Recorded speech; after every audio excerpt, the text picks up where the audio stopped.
Yun sa taas eh. Ayan, isak mo lang. Ha? Kames eh. Ah, yes eh. Wala pa ako dyan, yung ano? CT. Kaya na yung ID. CTV yun isa. Sa taas. Headroom mo na rin. Yan yan. CT yan. Neurodisak mo na ano, di ba? DSAC. Stenosis, aneurysm, stenosis. Parang siya yung ID ko. Oh, siya. Ay, may say. Stenosis. Head first na. May baba ko? 2, 5, 6. Okay, confirm na. Yung pamantok na.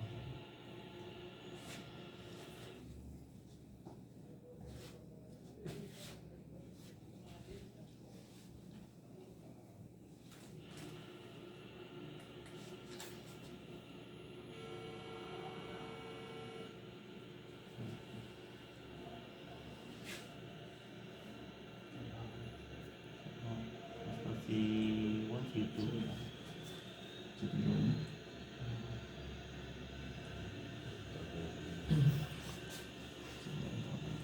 Yung between ba kalal 1? Del C1? LD improvement monitoring di sa itapon eh. Man-check lang lagi.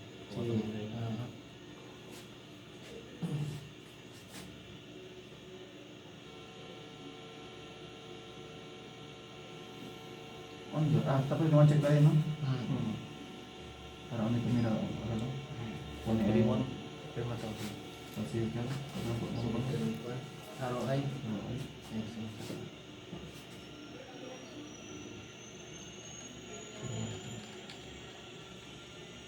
Pero yan sir, hindi na yun.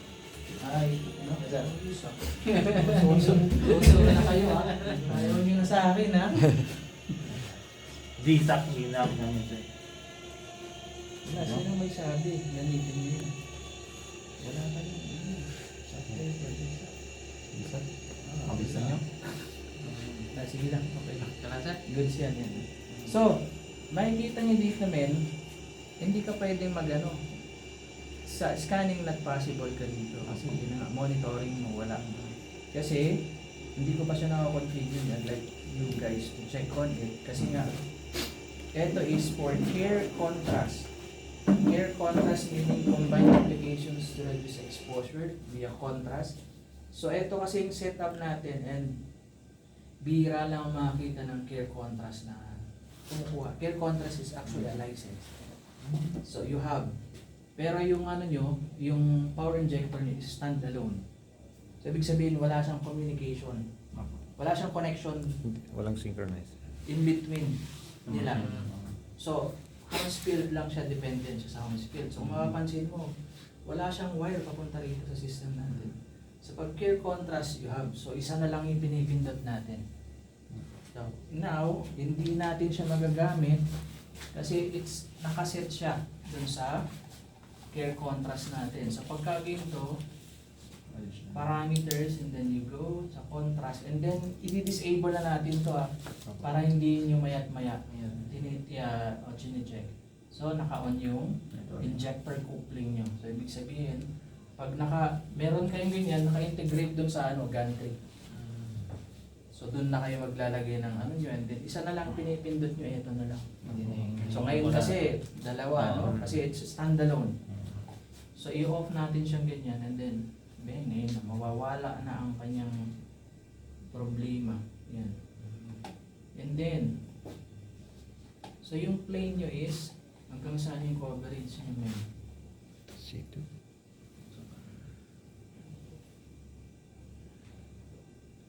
Ayaw nyo include yung carotid.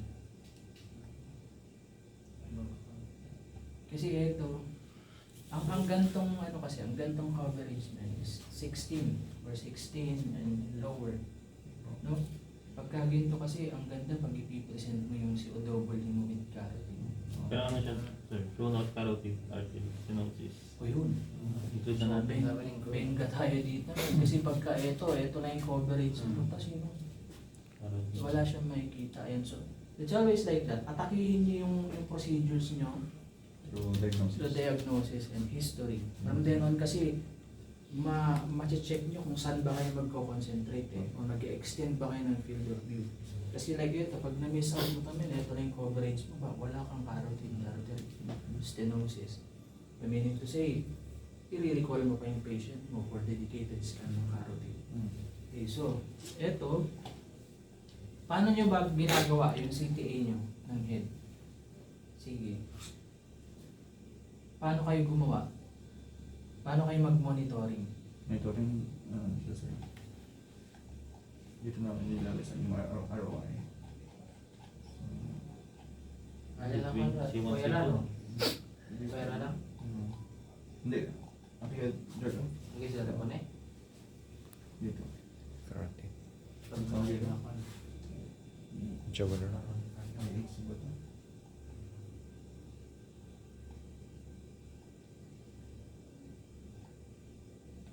Yung ROI. Carotid artery cancer. Carotid artery. Okay. So, pwede naman dyan, eh. Pwede ka dyan.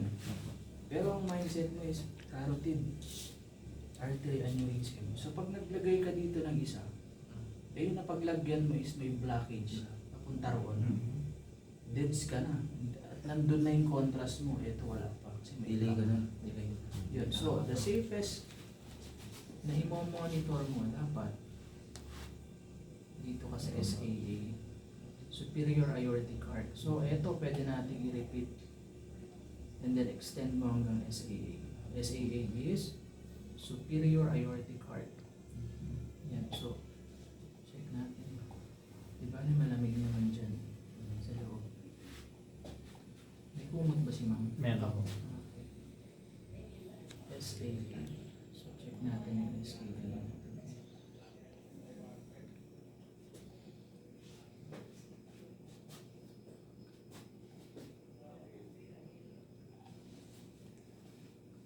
SAA ito. Superior aortic arc. Inferior aortic arc. So, dito ka maglagay ng ROI mo. Bakit? Kasi, with respect sa kung saan siya nandyan, kita mo dito sa dito siya. I-spread pa lang niya papunta dun sa carotid, papuntang si Oliver. Yun ang status. Yun. Yun siya kasi ano yan eh, big vessel siya. Rather than dun ka sa diba nasanay tayo sa ganun sa carotid na Yung kasangkuro. exactly. Yun yung Masunurin na kami sir. Oo, yun yung turo nga naman. Diba?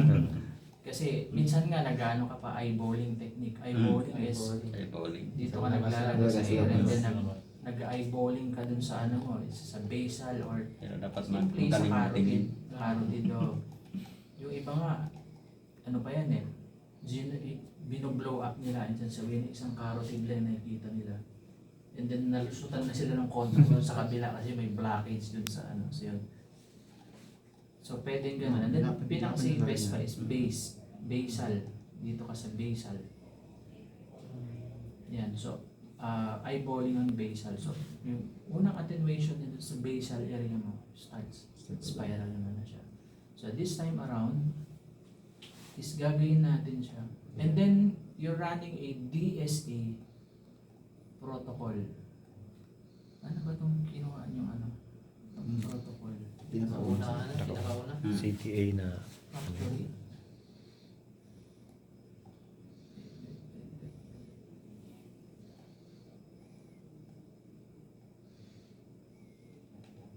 yan. So ang catch dito men is pag nag-DSA kayo, yung range mo dito and then yung range mo sa CTA is perfectly the same. Bakit? Kasi meron kang recall nito. This is your low contrast. This is for DSA, for masking. Pag inopen mo siya dun sa neuro-DSA na workflow. So, dapat exactly the same. Kasi if not, meron kang kernel mismatch. So pag nag-DSA siya ganun, and then meron kang mismatch, maybe wala ka ng supply dun sa isang artery. Yan, so you have to remember that one. Okay, so extend natin siya hanggang SAA. Okay, Saan pa yung coverage mo ng una?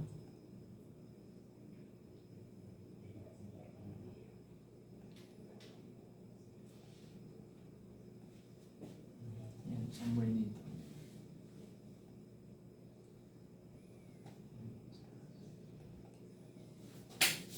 Copy icon. Paste.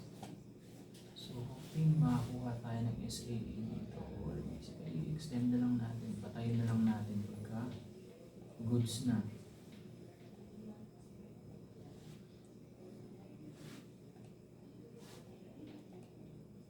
Paste recon. So, run natin ulit. Okay?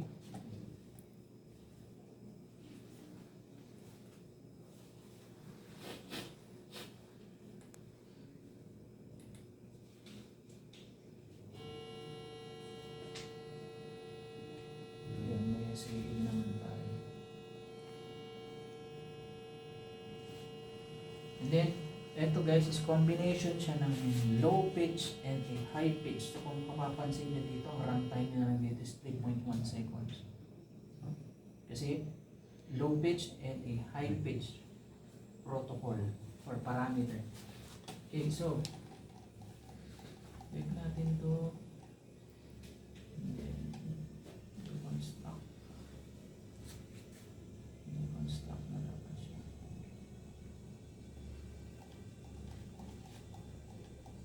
So dito tayo sa SAA yan. So ito na yung masking mo. So ipapakita niya sa iyo. Yan. So dito ka SAA, SAA. Diba IAA, SAA. So pre-monitoring, and then ibanat mo dyan sa gitna. Morning. So ikakopy na rin natin to. Copy recon. Paste recon. Paste recon. So ano yung nangyari dito sa pre-monitoring na ay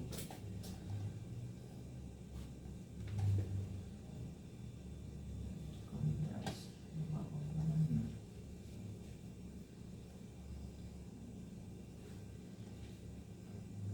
Tayo sa scanning not possible.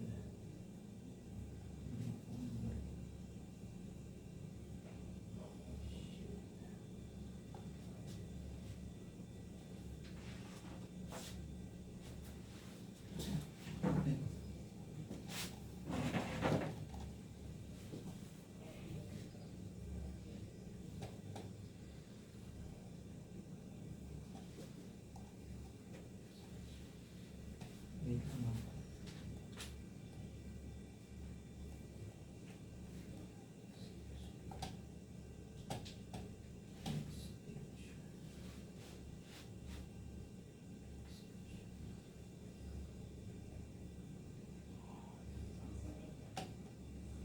Alam ko na kung bakit.